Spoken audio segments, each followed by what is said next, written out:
সেই মালটা বাবরি মসজিদের নাম করে বিজেপির কাছ থেকে নাকি 1000 কোটি টাকার ডিল করে মুসলমানদেরকে ধোঁকা দেওয়ার জন্য, বোকা বানানোর জন্য বেলডাঙ্গাতে বাবরি মসজিদের আপনার শিলান্যাস করেছে।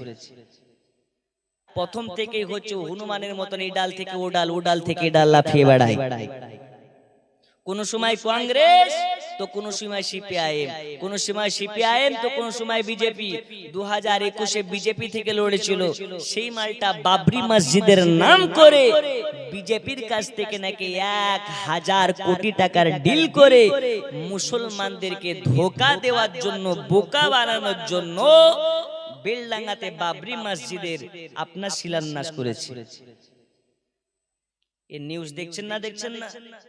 এখন বলছে এটা এআই, সত্য ভিডিও নয়। বাবা, মানুষ চেনা খুব বড় দায়। আরে মানুষ অর্থের কাছে, ক্ষমতার কাছে গিয়ে ইমানকে বেলুনের মতন করে ফেলে। ও জানে না এটা বেলুনের ন্যায়, একটু টোকা লাগলে বাস্ট হয়ে যাবে। আল্লাহ সকালের রাজাকে বিকালে ফকির আপনার কিনা ভিখারি বানাতে পারে না, পারে না? আরো জোরে বলুন, পারে না, পারে না?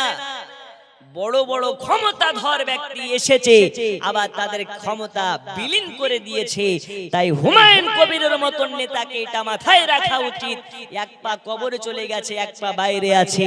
তুমি যদি বাস্তবেই 1000 কোটি টাকার বিনিময়ে মুসলমানের ভাব আবেগে কষ্ট পৌঁছাও, ইনশাআল্লাহ তাআলা মুসলমান এর জবাব একদিন খুব ভালোভাবে দেবে, এমন ভাবে দেবে গোটা পশ্চিমবঙ্গের মুসলমানের প্রয়োজন পড়বে না, বেলডাঙ্গার মানুষ তোমাকে জিন্দা কবর দেবে।